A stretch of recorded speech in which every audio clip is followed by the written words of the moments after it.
जिले की हलचल। आकाशवाणी लखनऊ से प्रस्तुत है जिले की हलचल। आज सुनिए रायबरेली और जालौन जिलों की हलचल। पहले सुनते हैं रायबरेली जिले की हलचल। आलेख और स्वर है पंकज सिंह का। जिलाधिकारी सरनीत कौर ब्रोका एवं पुलिस अधीक्षक रवि कुमार ने गेगासू गंगा पुल का स्थलीय निरीक्षण किया। निरीक्षण के दौरान उन्हें पुल पर कराए गए मरम्मत कार्य की गुणवत्ता, सुरक्षा मानकों एवं आवागमन की व्यवस्थाओं का जायजा लिया तथा संबंधित अधिकारियों को आवश्यक दिशा निर्देश दिए। जिलाधिकारी ने बताया कि मरम्मत कार्य पूर्ण होने के उपरांत पुल को फिलहाल हल्के वाहनों के आवागमन के लिए खोल दिया गया है। उन्होंने कहा कि पुल पर शेष तकनीकी परीक्षण एवं आवश्यक औपचारिकताएं पूर्ण होने के पश्चात शीघ्र ही भारी वाहनों के आवागमन के लिए भी खोल दिया जाएगा। गेगासू गंगा पुल के पुनः संचालित होने से रायबरेली सहित आसपास के क्षेत्रों के लोगों को आवागमन में सुविधा मिलेगी तथा व्यापारिक एवं सामाजिक गतिविधियों को भी गति प्राप्त होगी। इस अवसर पर जिलाधिकारी सरनीत कौर ब्रोका ने बताया कि 1970 के दशक का जो निर्मित पुल है वो काफी दिनों से बंद था, जिसमें रिपेयर वर्क चल रहा था।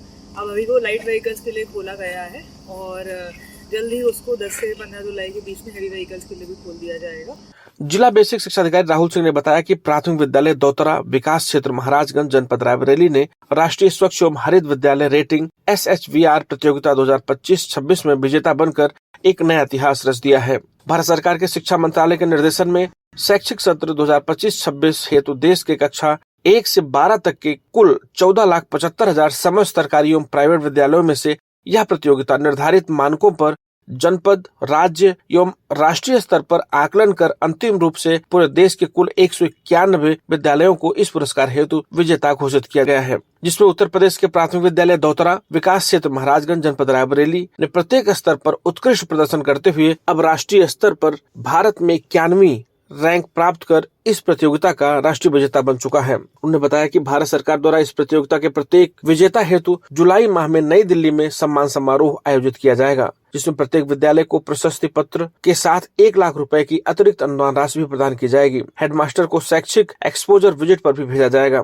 उन्होंने बताया कि प्राथमिक विद्यालय दौतरा की इस ऐतिहासिक उपलब्धि पर समस्त विद्यालय परिवार, ग्राम समुदाय एवं जनपद रायबरेली को हार्दिक बधाई एवं शुभकामनाएं दी। उन्होंने कहा कि जनपद दौतरा से दिल्ली तक गूंजा नाम राष्ट्रीय जीत ने रायबरेली व उत्तर प्रदेश का सम्मान बढ़ाया है। इस अवसर पर जिला बेसिक शिक्षा अधिकारी राहुल सिंह ने बताया कि ज्येष्ठ पूर्णिमा के पावन अवसर पर डलमऊ स्थित VIP गंगा घाट पर आयोजित भव्य गंगा महाआरती कार्यक्रम में जनपद के प्रभारी मंत्री एवं उत्तर प्रदेश सरकार के खादी एवं ग्रामोद्योग, रेशम उद्योग, हथकरघा तथा वस्त्रोद्योग विभाग के मंत्री राकेश सचान ने मुख्य अतिथि के रूप में सहभागिता करते हुए मां गंगा का विधिवत पूजन अर्चन किया। कार्यक्रम में बड़ा मठ के देवेंद्रानंद जी महाराज की गरिमा में उपस्थित रही। प्रभारी मंत्री ने उपस्थित श्रद्धालुओं से मां गंगा की निर्मलता एवं अविरलता बनाए रखने का संकल्प लेने का आह्वान करते हुए कहा कि प्रत्येक नागरिक का दायित्व है कि वह गंगा सहित सभी जल स्रोतों को स्वच्छ बनाए रखने में सक्रिय योगदान दें। उन्होंने पर्यावरण संरक्षण एवं जल संरक्षण के लिए जन भागीदारी को और अधिक सशक्त बनाए जाने की अपील की। महागंगा आरती के दौरान वैदिक मंत्रोच्चार, शंखनाद, दीपों की अलौकिक आभा एवं भक्ति रस से ओतप्रोत भजन कीर्तन ने पूरे वातावरण को आध्यात्मिक ऊर्जा से सरोबार कर दिया। इस अवसर पर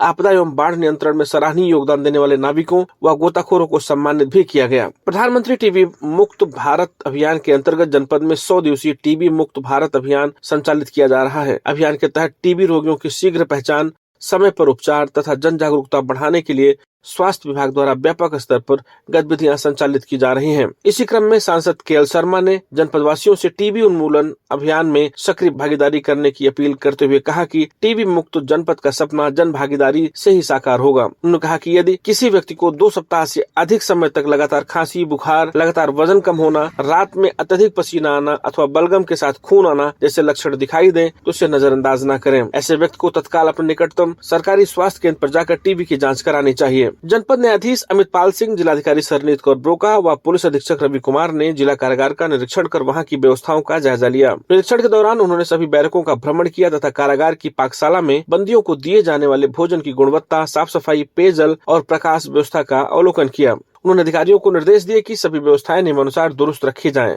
और बंदी गृह में रह रहे मरीजों के लिए समुचित चिकित्सा सुविधा सुनिश्चित की जाए। उन्होंने कहा कि जेल की सभी व्यवस्थाएं जेल मैनुअल के अनुरूप ही संचालित हों। जिलाधिकारी सरनीत कौर ब्रोका द्वारा रायबरेली विकास प्राधिकरण के माध्यम से बरखापुर में प्रधानमंत्री आवास योजना शहरी के अंतर्गत निर्मित बहुमंजिला आवासीय भवनों का निरीक्षण किया गया। निरीक्षण के दौरान जिलाधिकारी ने परिसर और बिल्डिंग का अवलोकन करते हुए निर्माण गुणवत्ता एवं मूलभूत सुविधाओं का गहनता से जायजा लिया। उन्होंने भवनों के बाहरी एवं आंतरिक हिस्सों का निरीक्षण करते हुए पाया कि कुछ कार्य अभी भी अवशेष हैं। रायबरेली जिले की हलचल के बाद आइए सुनते हैं जालौन जिले की हलचल। आलेख और स्वर है सुनीता सिंह का।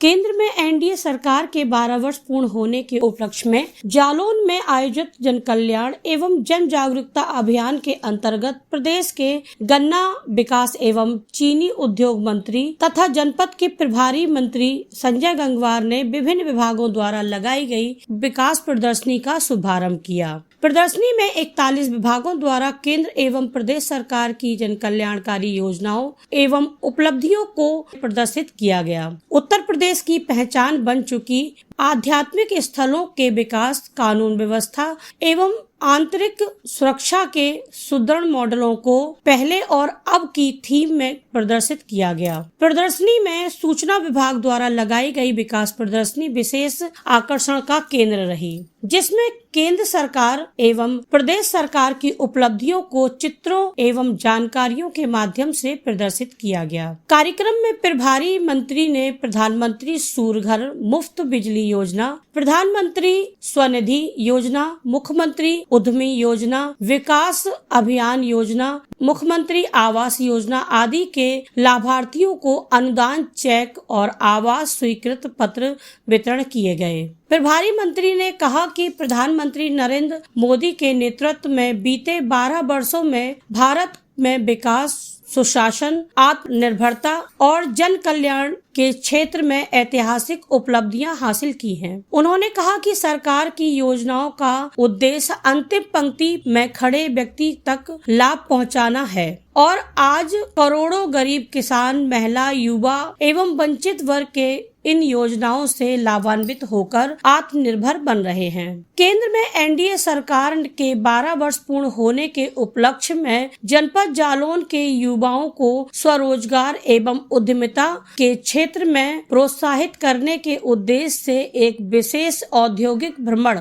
कार्यक्रम आयोजित किया गया। इस अवसर पर जिलाधिकारी राजेश कुमार पांडे ने कलेक्ट्रेट परिसर में 100 युवा उद्यमियों को लेकर जाने वाली बस को हरी झंडी दिखाकर रवाना किया। जिलाधिकारी ने कहा कि सरकार युवाओं को रोजगार देने वाला बनाने के लिए निरंतर प्रयासरत है। यह भ्रमण कार्यक्रम युवाओं को उद्यमियों की वास्तविक कार्य प्रणाली से परिचित कराने एवं उन्हें स्वयं का उद्योग स्थापित करने के लिए प्रेरित करने का उद्देश्य से आयोजित किया गया। भ्रमण के दौरान युवाओं के राजकीय औद्योगिक संस्थान कालपी स्थित हथकरघा, हाथ कागज उद्योग की इकाइयों तथा खादी ग्रामोद्योग प्रशिक्षण संस्थान का अवलोकन किया गया। जिले में 12वें अंतर्राष्ट्रीय योग दिवस की पूर्ण सुबह पर जनपद मुख्यालय उरई में योग के प्रति अभूतपूर्व जन उत्साह देखने को मिला।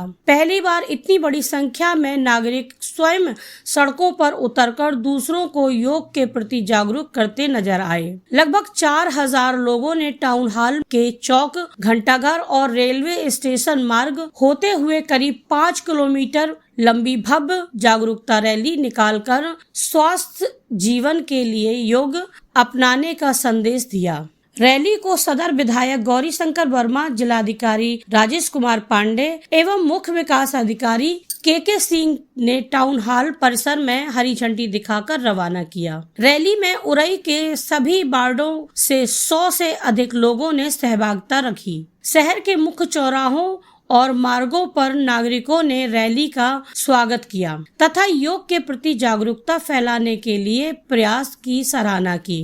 सदर विधायक गौरी शंकर वर्मा ने कहा कि योग भारत की संस्कृति, विरासत ही नहीं बल्कि स्वास्थ्य और संतुलित जीवन का आधार है। जिलाधिकारी राजेश कुमार पांडे ने कहा कि इसकी बड़ी संख्या में लोगों की सहभागिता यह दर्शाती है कि जनपद में योग के प्रति जागरूकता लगातार बढ़ रही है। ये था आकाशवाणी लखनऊ के क्षेत्रीय समाचार एकांश द्वारा प्रस्तुत जिले की हलचल का आज का अंक।